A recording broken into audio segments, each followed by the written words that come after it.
what I neglected to mention is how difficult it was for Jewish boys. My brother Jack was a brilliant mathematician, and they both went to Stuyvesant High School. They were very bright guys. But you just couldn't get work. Nobody would hire you if you were Jewish. So my brother Jack told me that the Boys Club of New York, where he played basketball, was staffed by volunteers from Princeton, Yale, all the Ivy League schools. They had excellent connections in Wall Street. They got all the non-Jewish boys jobs. Perhaps the Italians weren't so lucky because there was a lot of prejudice against Italians too.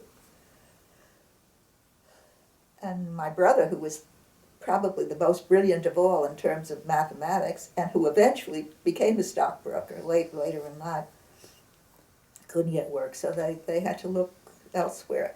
And so the United States government, with their civil service examinations, created a fair playing field.